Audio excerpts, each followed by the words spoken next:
Seguidamente convocamos para la audiencia correspondiente al abogado Álvaro Martín Arias Ayala, de 46 años de edad, egresado de la Universidad Nacional de Asunción con promedio general 2.93.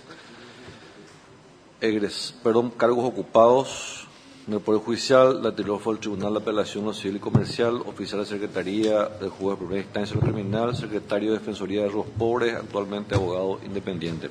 Doctor Álvaro Martín Arias Ayala, tenga usted buen día. Tiene usted 15 minutos como máximo a fin de que pueda exponer acerca de su visión del Ministerio Público y cuáles serían las propuestas en caso de acceder al cargo. El funcionario que tiene enfrente le va a indicar, una vez que expire el tiempo, concluida su exposición, le serán formuladas las preguntas correspondientes. Tiene la palabra el doctor Álvaro Arias. Muchas gracias. Buenos días a todos. De acuerdo a la exposición y a la presentación hecha por el Consejo de la Magistratura, tenemos unos puntos a ser desarrollados. El primer punto versa sobre el rol del Ministerio Público en un Estado social de derecho. En ese contexto podemos decir que desde la Constitución Nacional del año 1992 determinó la creación del Ministerio Público y estableció que el Ministerio Público es el representante de la sociedad ante los órganos jurisdiccionales. Desde luego que a partir de esa situación, el Ministerio Público debe ejercer la acción pública y debe continuar con las investigaciones que se inician. Luego se estableció y se puso en funcionamiento el Código Penal y el Código Procesal Penal, sobre todo, que determinó que el titular de la acción pública queda exclusivamente a cargo del Ministerio Público, con la intervención que se le da, lógicamente, a la víctima en la modalidad establecida por el Código Procesal Penal, ya sea interviniendo como tal, como víctima, y puede asumir el rol de querella adhesiva. En este punto, el Código Procesal Penal le determina directamente al Ministerio Público que debe actuar con un criterio de objetividad. Y, lógicamente, la carga de la prueba está a cargo del Ministerio Público dentro del plazo establecido por el Código Procesal Penal. Entonces tenemos que, a partir de la Constitución Nacional, se determinó la creación del Ministerio Público del año 1992 y, sobre todo, con la implementación del Código Penal y, sobre todo, el Código Procesal Penal. El Código Procesal Penal revolucionó la administración de justicia, considerando que desde ese momento queda a criterio y queda, lógicamente, bajo la supervisión de las instituciones creadas paralelamente por la misma Constitución Nacional, a los efectos de seguir con la acción pública, y de esa manera se cambió del sistema inquisitorio al sistema acusatorio. El rol del Ministerio Público es muy importante hoy día. Desde el año 2000, en donde se implementó totalmente el Código Procesal Penal, podemos ver que es una de las principales instituciones para preservar un Estado de Derecho y para, por sobre todas las cosas, velar por el cumplimiento del sistema democrático que adoptó la Constitución Nacional como sistema de gobierno. Es de fundamental importancia que se mantenga sobre todo el criterio de objetividad de la institución del Ministerio Público.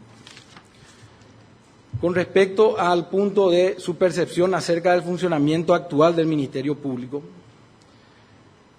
creo que existen cuestiones positivas y cuestiones negativas. En cuanto a las cuestiones positivas, puedo hablar acerca de la creación y el funcionamiento de las fiscalías barriales. Las fiscalías barriales se ha demostrado con la experiencia y con su entrada en vigencia que posibilita la llegada de la ciudadanía directamente a la fiscalía. Recordemos que con el anterior sistema, ya en vigencia del Código de la Constitución Nacional, el Ministerio Público se limitaba a un piso y parte de un piso del Palacio de Justicia, que era el 5º piso. Desde luego que teníamos otro código, pero hoy día ha crecido tanto el Ministerio Público que no solamente sirvió la posibilidad de tener un solo edificio o 2 edificios, sino la creación de las fiscalías barriales. Con ese sistema se puede llegar realmente, el ciudadano puede llegar con mayor facilidad a la fiscalía y a los agentes fiscales. En el caso de que sea designado fiscal general del Estado, dotaría de mayor infraestructura dentro de las medidas, dentro de las condiciones que se den a los efectos de potenciar las unidades barriales. En cuanto a las negativas del actual funcionamiento del Ministerio Público, haré mención de la intervención de los políticos dentro de las distintas carpetas fiscales. Y me voy a referir directamente a la Unidad de Delitos Económicos y Anticorrupción, en donde lamentablemente nos encontramos con la intervención directa de políticos que ejercen algún cargo dentro del gobierno, ya sea de parte del Poder Ejecutivo, ya sea de parte del Poder Legislativo. La experiencia personal en el ejercicio de la profesión me ha demostrado realmente esta situación, en donde, por ejemplo, un agente fiscal recibe un informe de la Contraloría General de la República, en donde supuestamente hubieron malversación de fondos en ciertas instituciones públicas de parte de anteriores funcionarios que representaban a otros partidos políticos que estaban en el gobierno. Entonces el agente fiscal directamente copia ese informe negativo de la Contraloría, pega en su computadora y requiere acta de imputación. A partir de allí se activa todo el procedimiento, se le imponen medidas a estas personas y durante el periodo de investigación no hacen absolutamente nada.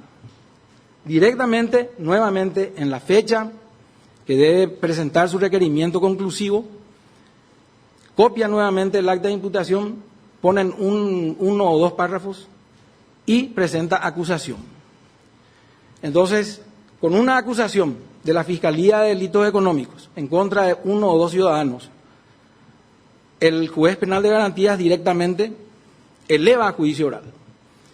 Y cuando se realiza el juicio oral, si continúa este mismo grupo político dentro del gobierno, entonces directamente ejercen su presión y claudican los fiscales de delitos económicos ante esta situación.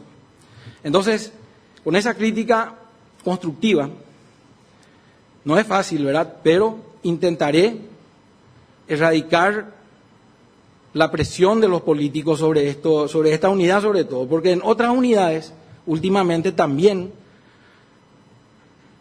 se ha determinado la posibilidad de la presión de parte de estos políticos. Entonces, creo que para que un agente fiscal sea designado, sobre todo, lógicamente, tiene que tener capacitación, debe conocer la materia, pero sobre todo tiene que tener coraje. Tiene que tener coraje y tiene que tener personalidad para poder no sucumbir ante esta presión de parte de la clase política. También otra crítica que hago a la Fiscalía actualmente radica en que los agentes fiscales no asisten a las audiencias y no controlan directamente la investigación que están a su cargo. Los agentes fiscales, en caso de requerir acta de imputación en contra de una o dos personas, directamente descansan en sus asistentes fiscales, que realmente no están capacitados aún como para poder llevar adelante toda una investigación judicial fiscal, y lo que hacen es darle el sustento ante una suscripción de la audiencia. Y me ha tocado, porque lo digo con experiencia propia, ¿verdad? En ninguno de los casos, salvo aquellos muy maltratados por la prensa, podemos ver que los fiscales están presentes en la audiencia.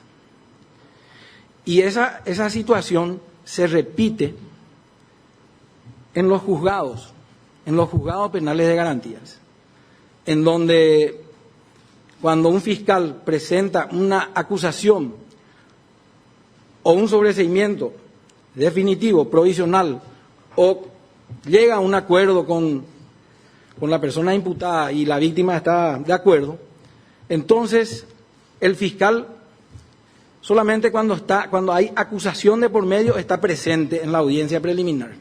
Pero esa obligación también debe exigir el fiscal que esté presente el juez, porque en muchas ocasiones, en todos los juzgados penales de garantía, en Asunción sobre todo, los jueces no asisten a las audiencias preliminares. Directamente, en algunos casos, se presenta el magistrado al culminar la audiencia y en algunas ocasiones decide ahí, en otras ocasiones fija para 3 días después o 2 días después y ahí dicta su resolución. Que creo yo esa es un vicio que hemos adoptado con respecto del sistema inquisidor, en donde el juez estaba en su despacho, era además de investigador, juzgaba, y en esa situación los dactilógrafos tomaban las declaraciones de las personas y luego el juez hacía lo que tenía que hacer. Entonces, creo que la obligación de que los fiscales estén presentes en las audiencias y en la investigación propiamente, también deben obligarles los mismos fiscales, así como hay partes, ya sea defensa o querella, que exigen la presencia de los magistrados en las audiencias preliminares, a los efectos de que pueda controlar verdaderamente las garantías constitucionales de la víctima y el victimario, de ambas partes. También quisiera dar una opinión acerca de la situación que se da últimamente, y no solamente con el actual fiscal general del Estado, sino con anteriores fiscales generales, en donde un fiscal, y voy a hablar de la élite, de la unidad de delitos económicos, tiene un criterio con respecto de alguna cuestión y requiere acta de imputación, y el fiscal general del Estado dice ese es criterio de ese agente fiscal y hay que respetar el criterio del agente fiscal. Y eso no es cierto. El fiscal general del Estado es el que debe implementar la política dentro del ejercicio del sistema acusatorio y en el ejercicio de la acción penal pública. Es así como la Corte Suprema de Justicia. Los jueces pueden tener un criterio, dictan una resolución, la Cámara puede confirmarla o no, pero el que finalmente determina cuál va a ser o cuál es el resultado final es la Corte Suprema de Justicia. De la misma manera, el fiscal general del Estado debe tener una posición con respecto de la actividad que va a llevar como fiscal, como dentro del Ministerio Público, y los agentes fiscales tienen la obligación de seguir esa línea, no pueden apartarse de esa línea. También daría mayor énfasis con respecto de la capacitación de los agentes fiscales y también de los asistentes fiscales, que vienen a ser como los relatores de los ministros de la Corte, que son la mano derecha de parte del fiscal que lleva una causa. Entonces deben estar capacitados. Deben estar capacitados como para estar presentes en la investigación propiamente. En cuanto a la autonomía funcional y presupuestaria, el fiscal, la ley orgánica del Ministerio Público determina de que lógicamente la Fiscalía tendrá una asignación, y el fiscal general del Estado puede estar presente y dictaminar acerca de la aprobación o no de este presupuesto general de gastos, y utilizaría mayormente los recursos como para dotar la posibilidad a los fiscales de capacitación. Con respecto de su propuesta relacionada al compromiso personal con la defensa de los derechos humanos y los valores democráticos, lógicamente que el compromiso está asumido. Aunque no sea designado fiscal general del Estado, hay un compromiso personal como auxiliar de la justicia y en el ejercicio de la profesión por más de 20 años. En ese sentido, derechos humanos también es respetar el plazo razonable, que se ha modificado tanto con la vigencia del Código Procesal Penal, con 3 años, luego 4 años, luego 3 años y hoy día 4 años.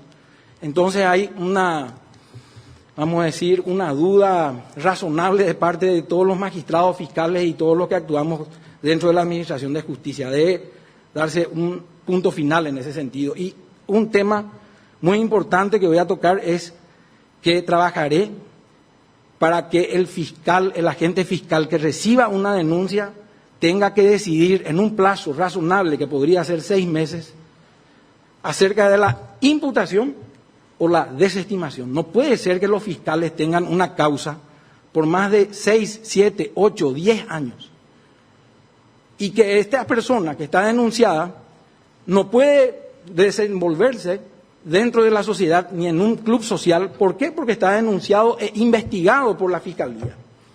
Hay que ponerle un punto final a eso. Que el fiscal tenga 6 meses para definir su situación. No puede pasar más de ese tiempo. Y también, lógicamente, vería con mayor detenimiento el abuso de la prisión preventiva.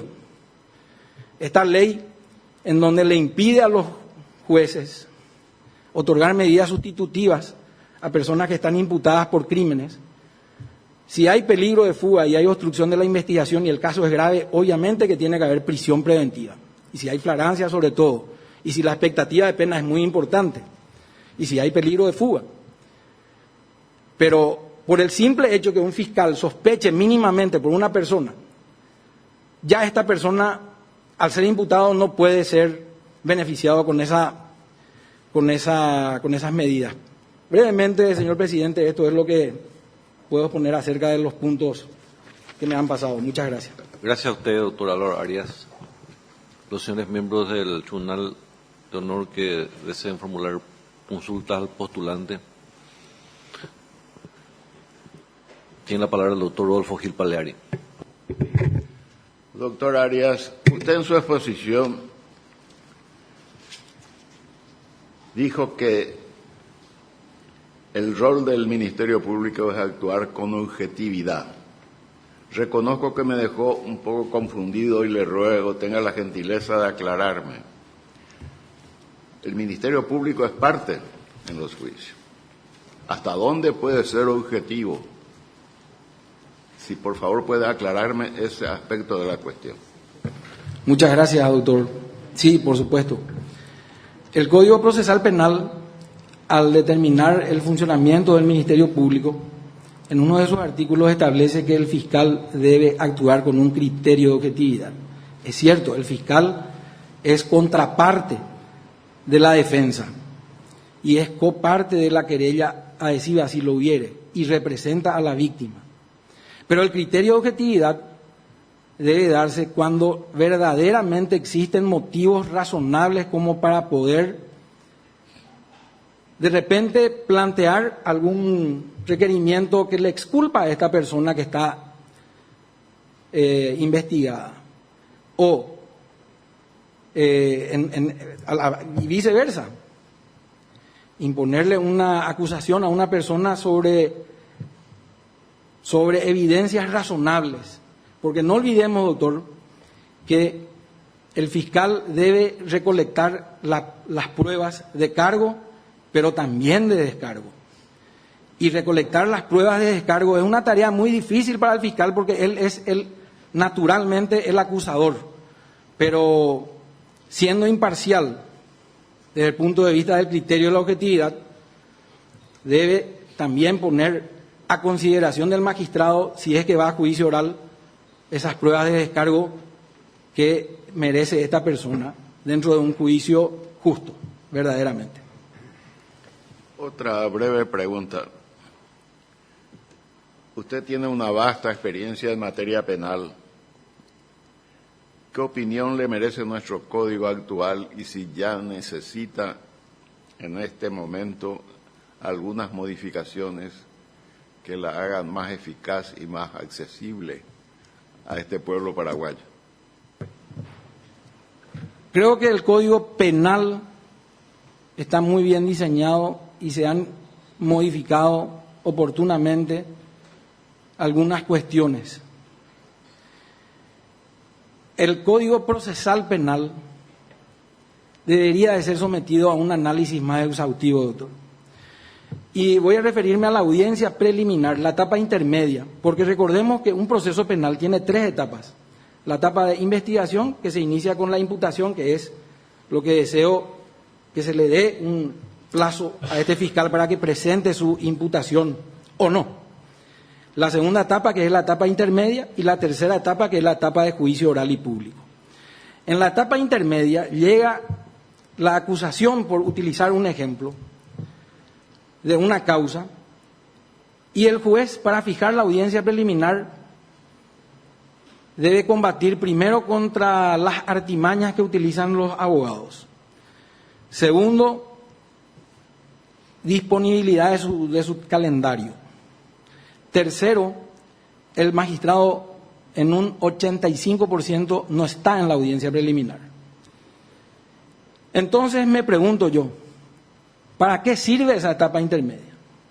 Si el fiscal considera que tiene un caso, ¿qué significa tener un caso? Luego de la investigación, si tiene las pruebas suficientes como para poder sostener esa acusación en un juicio oral y público, entonces directamente que vaya a juicio oral y público. Entonces saldrán algunos colegas que van a decir, y el criterio de oportunidad y la suspensión condicional del procedimiento y el procedimiento abreviado, etcétera, etcétera, etcétera. Y bueno, hasta el momento del juicio oral, las partes podrán lograr evitar el juicio y revisaré realmente si es necesario la posibilidad de mantener esta etapa intermedia.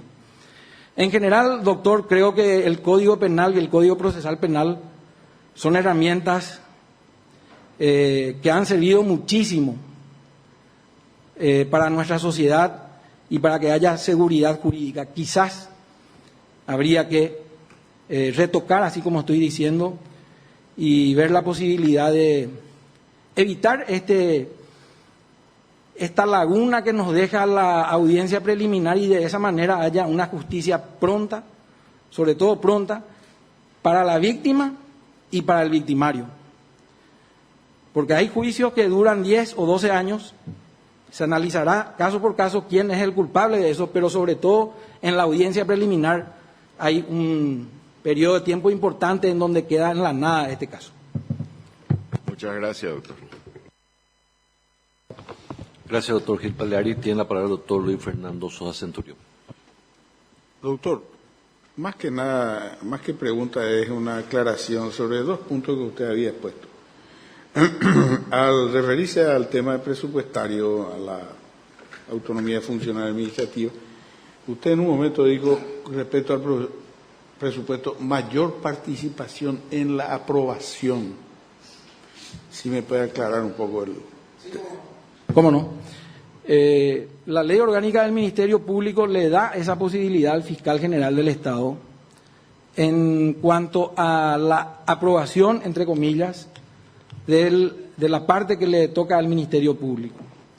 Entonces, cuando yo me refería a eso, doctor, me refería a la posibilidad de que el fiscal general del Estado, con sus asesores tributaristas y administrativos, puedan tomar contacto con el Ministerio de Hacienda y con la comisión que corresponda en el Poder Legislativo a los efectos de asegurar que le den la suficiente capacidad financiera y económica para el desarrollo de los objetivos trazados. Y uno de los objetivos que yo diría es darle esa capacidad a los fiscales y a los asistentes fiscales para que puedan administrar correctamente la justicia. ¿Y esa capacidad cómo conceptualizaríamos? Y conceptualizaría de la siguiente manera: yo veo que los fiscales que pertenecen a las distintas unidades, por ejemplo, de delitos económicos, no están especializados verdaderamente en delitos económicos y anticorrupción. Cualquier agente fiscal que es nombrado en el interior, sin ser despectivo y peyorativo, pero que no tiene la suficiente capacidad para pertenecer a la unidad de delitos económicos, por una decisión del fiscal general del Estado, es nombrado o trasladado a la unidad de delitos económicos. Creo que utilizando ese presupuesto, darle esa capacidad al agente fiscal, someterle a una prueba, a unos exámenes y luego designarlo en la unidad que sea necesaria, ¿verdad? Entonces a eso me refería. Gracias, doctor Luis Fernando Centurión. Los señores... Ay, la doctora Amparo Samaniego iba a hacer una pregunta. No iba a hacer esta pregunta, doctor, pero leí su currículum y usted tiene un ejercicio de la profesión de 21 años hasta la fecha. O sea, usted no hizo carrera fiscal, nada. Entonces me llamó la atención una palabra que usted usó en su exposición: chicanas. Porque usted siempre fue abogado defensor. Bueno, o querellante. Entonces, no sé, como fiscal general, que tendría que cambiar el chip prácticamente de su actual actuación, como fiscal general, usted se compromete a perseguir a aquellos colegas que hoy hacen uso de esos recursos abusivamente con los medios que se tienen. Doctora, sí, por supuesto que sí. Sería un cambio de chip, pero conozco por delante y del revés el Ministerio Público como abogado en todas las unidades que están creadas. Y en ese sentido, el Código Procesal Penal tiene, de hecho, herramientas que hacen poco uso, no solamente los fiscales, sino los jueces, para evitar este tipo de chicanas. Normalmente hay recursos que son notoriamente dilatorios, y cuando se utilizan esos recursos dilatorios, utilizar los recursos que están en contra para evitar eso, como es la sanción del abogado que litiga de mala fe, imponerle multas, sanciones, suspensiones, etcétera, etcétera, etcétera. Sí, en caso de que sea fiscal general del Estado, tomaré todas las medidas necesarias como para poder imprimir este mini juzgamiento al abogado que está utilizando de mala fe los recursos, darle el derecho a la defensa al mismo abogado y luego, si es necesario, que el magistrado le imponga o no una sanción. Eso es, doctora. Gracias, doctora Amparo Samaniego. Y a pasarlo la palabra de evaluación es miembro del Consejo que deseen formular preguntas. Tiene la palabra el doctor Carlos Raúl Cabrera. Buenos días, doctor. Entiendo que por un principio de inmediatez, usted había mencionado que muchos agentes fiscales prácticamente no asisten a las audiencias. En este foro, los agentes fiscales que se presentaron argumentaron una gran cantidad de exceso de trabajo y distintos tipos de diligencias que tienen que hacer, que posiblemente sería el motivo por el cual ellos argumentaron de que no podían estar en las audiencias. ¿cómo usted, conforme a esa crítica constructiva, está pensando en solucionar esa circunstancia para que los agentes fiscales puedan estar en las audiencias conforme al pensamiento que había mencionado en este foro, doctor? Doctor Cabrera, es cierto, los fiscales tienen recargo de trabajo, pero tienen recargo de trabajo porque muchas veces se enredan fácilmente en los casos. Y en muchos casos que deberían imputar, no imputan, y en otros al revés, imputan sin motivo alguno. Por eso yo me refería al criterio de objetividad que debe tener el fiscal. Y este fiscal debe ser lo suficientemente astuto y que se organice a los efectos de que esté presente al menos en las indagatorias o al menos en las audiencias testimoniales más relevantes. Como decía, es un vicio del sistema inquisidor en los juzgados que se contagió gravemente en el Ministerio Público. El fiscal debe tomar las medidas necesarias para que esté presente en la audiencia indagatoria.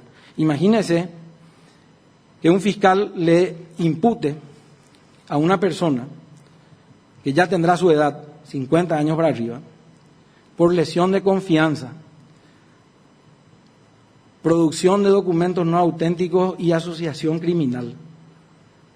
Que no tenga antecedentes esta persona y cuando va a declarar, declara ante un asistente fiscal. Eso se da a diario. Le invito a ir a la unidad de delito económico en este mismo momento que está sucediendo eso. Entonces, el fiscal debe ser responsable ante sus actos y por lo tanto debe organizarse adecuadamente. Gracias, doctor Cabrera. Tiene la palabra el doctor Adrián Salas, coronel. Buen día, doctor Álvaro Arias. Un poco de duda me quedó cuando señalaste que tenés 21 años de ejercicio de la profesión y fuimos compañeros, yo tengo casi cerca de 25. Doctor Arias, señalabas aspectos positivos y negativos del sistema, fundamentalmente del Ministerio Público. La creación de las barriales, aspectos positivos, pero el aspecto negativo, realmente tenía 3 preguntas, pero me voy a quedar con 2. La primera pregunta, señalaste de la intervención de los políticos, en especial en la unidad de delitos económicos. ¿Cómo se puede, no precisamente erradicar, por lo menos reducir esa presión que tienen los políticos en cuanto al desempeño funcional de los agentes fiscales del Ministerio Público desde la perspectiva del fiscal general del Estado? Y la otra pregunta, en atención a su solvencia profesional, también señalabas de que los agentes fiscales no asisten con regularidad a las audiencias y no controlan las investigaciones. Y esos aspectos realmente son preocupantes. Señalabas también de que el fiscal general del Estado debe de bajar la línea, establecer la política de acción. Y por ahí va la segunda pregunta, ¿cómo se puede mejorar ese aspecto de la inasistencia en audiencias, falta de control de las investigaciones de parte del fiscal general del Estado para bajar la línea, digamos? No sé si me copiaste, doctor. Perfectamente, querido compañero. Lo que pasa es que cuando me recibí de abogado, seguí siendo funcionario del Poder Judicial como actuario y unos años después renuncié luego. ¿Cómo evitar que los políticos intervengan en las distintas investigaciones? Y es una tarea muy difícil, doctor. Es muy fácil decir acá, voy a evitar que un político, un senador le llame a fulano de tal fiscal y de esa manera, no. Yo no puedo evitar que un senador, pero voy a someter a un análisis en caso de que sea designado fiscal general del Estado y en todo caso, cuando una investigación requiera darle la posibilidad de que hayan 3 fiscales a cargo de una carpeta fiscal, una investigación fiscal de estos casos sonados de administración, supuestamente en donde se ha malversado el dinero público, no centraría todo en un solo agente fiscal de delitos económicos, sino que crearía un colegiado de tres fiscales. Y de esa manera se puede ir disipando esa. Y lógicamente también en cuanto a la ausencia de los fiscales en las audiencias y en la participación de la investigación propiamente,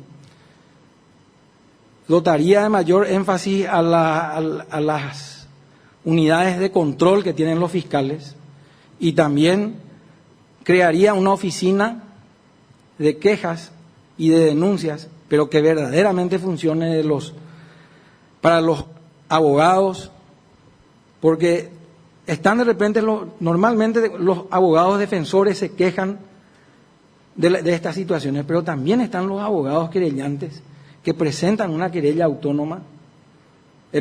adhesiva, y el fiscal no hace absolutamente nada. Hay evidencias por doquier para poder requerir acta de imputación, y en otros casos por mucho menores evidencias se requiere estas imputaciones. Entonces, esta oficina de denuncias haría revisar diariamente a los efectos de ver, y si hay algún mal ejercicio de estos fiscales, entonces me involucraría, pediría los antecedentes, vería la manera de poder evitar esta situación. Y en cuanto a la línea que debe bajar el fiscal general del Estado, me ratifico en eso, doctor Salas, porque el responsable del funcionamiento de la Fiscalía del Ministerio Público es el fiscal general del Estado, no el agente fiscal. Y los fiscales generales que hemos tenido siempre han dicho que respetaban los criterios de los agentes fiscales, y eso no es así. El fiscal general del Estado debe determinar cuál es la política que debe tener a los efectos de seguir adelante la acción pública en representación de la sociedad. Gracias, doctor Adrián Salas. Tiene la palabra el doctor Cristian Grijovich. Buen día, doctor Álvaro Arias. Buen día. Con respecto a lo último que estaba respondiendo, yo quería profundizar un poquito más. Comparto la necesidad de aplicar el criterio de objetividad y de bajar directivas de parte de la máxima instancia del Ministerio Público, que es el fiscal general del Estado. Pero siempre todo extremo es nefasto. Yo conozco algunas causas donde esa línea a veces no es la correcta, la justa, la equilibrada, y es precisamente esa pequeña autonomía que dentro de los márgenes de su ley orgánica tiene el fiscal interviniente, el que da o la que da la garantía de debido proceso a ese ciudadano que está sometido. No sé cómo podemos compaginar esa idea con lo que usted está exponiendo. Y después otra preguntita. Sí, gracias, doctor Grijovich. Desde luego que no deseo quitarle absoluta independencia al agente fiscal que lleva adelante una causa, pero dar temas, así como estos temas que nos han pasado, tópicos, premisas, principios a los agentes fiscales, para que a partir de allí él pueda determinar su actividad. Yo me refería inicialmente cuando exponía acerca de el vicio que tienen los fiscales de la Unidad de Delitos Económicos de copiar los informes de la Contraloría. De hecho, eso está prohibido por el Código Procesal Penal. Utilizar meros formulismos y cuestiones que están luego en lo que normalmente nosotros dentro del ejercicio de la profesión conocemos como copiar y pegar. Y dejaría luego de esos principios a los fiscales para que se desenvuelvan correctamente. Tienen que tener autonomía los agentes fiscales, pero eso tiene un límite y ese límite depende del fiscal general del Estado. Tampoco tiene que ser un déspota y un autoritario. Y si lo es, y si soy, debo ser sometido a un juicio político y removido del cargo. Están los instrumentos suficientes dentro de la Constitución Nacional, el Código Procesal Penal, y creo que se debería utilizar de esa manera. Gracias, doctor. Dentro de los aspectos positivos destacabas la aplicación de las unidades fiscalías barriales, por lo que entendería que estarías de acuerdo con potenciar una fiscalía más cercana a la gente. ¿Qué otras alternativas o medidas se puede tomar como fiscal general del Estado para lograr ese objetivo? Sí, potenciaría directamente las unidades barriales dentro de las medidas de las posibilidades económicas. Y otra opción también sería la creación de la unidad especializada en derechos de familia. Está muy de moda leer la prensa y ver que hay hechos punibles entre marido y mujer y en donde se involucran también los hijos.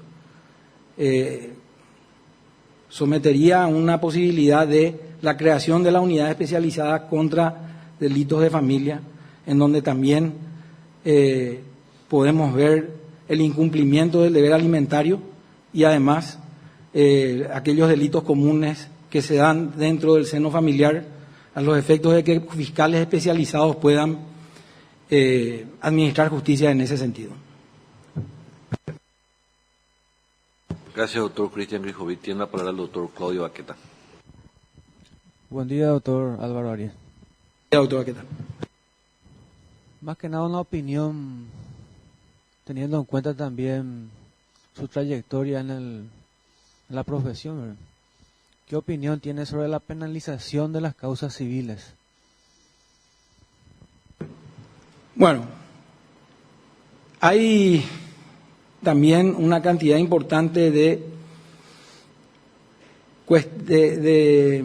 demandas civiles que se convierten en penales. Me parece a mí que el fiscal debería de tener el criterio suficiente como para evitar esa situación.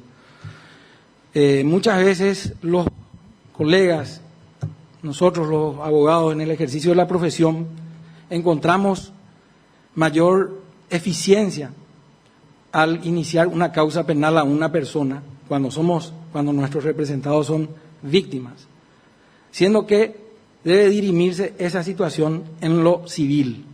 Entonces se presenta una denuncia y lo que normalmente se utiliza como tipo penal es estafa o lesión de confianza, siendo que en realidad debe dirimirse en una demanda por daños y perjuicios, por cumplimiento, obligación de hacer escritura pública o cualquier otro tipo de demanda civil. Y bueno, esas son una de las premisas, doctor Baqueta, que debería de tener en cuenta los fiscales en no incurrir en esa posibilidad de penalizar las cuestiones civiles. Me parece que deberíamos de corregir eso, doctor. También usted, que ha ejercido mucho tiempo la profesión, conoce perfectamente. Y verdaderamente cuando hay un hecho punible que se desarrolla en el ámbito civil, bueno, está por ejemplo el desacato, ¿verdad?, que se incorporó nuevamente al Código Penal cuando el anteproyectista, el doctor Wolfgang Schone, había evitado esto, había excluido dentro del Código Penal, hoy día está en vigencia. Y son actividades ilícitas que se cometen en procesos civiles. Entonces, no confundir esa situación me parece un tópico muy interesante.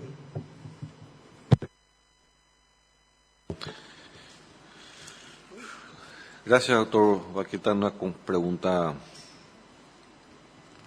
doctor Álvaro Arias. ¿Tiene propuesta para cambiar la imagen del distanciamiento desde la realidad social que actualmente tiene la ciudadanía de la gestión del Ministerio Público? Me dice la imagen. Es la pregunta. ¿Tiene propuestas para cambiar la imagen? Sí, sobre todo que la Fiscalía llegue más a la comunidad. Están aquellos programas y estudios de mercadeo, de propaganda, a los efectos de que cualquier persona que vea cualquier medio masivo de publicación o alguna red social tenga esa sensación. Pero no solamente la sensación en cuanto al cambio de imagen, sino que también la posibilidad de que sea efectivo eso. Y esa efectividad se da con la potencialidad de las fiscalías barriales. También tenemos que revisar detenidamente las fiscalías en el interior del país, en donde muchas veces escapan al control que realmente deben ser sometidos obligatoriamente por la Fiscalía General del Estado, y potenciaría también ese control a los efectos de poder cambiar la imagen del Ministerio Público. Gracias, doctora Laura Arias. Concluimos su audiencia ante el Consejo de la Magistratura. Si usted desea agregar algo más a lo que nos consultamos y que usted considera importante, puede hacerlo. Le ruego brevedad en caso de hacerlo así. Agradecerle nada más la posibilidad de que me hayan escuchado, y nada más que eso. Que tengan buen día. Gracias, doctora Laura Arias.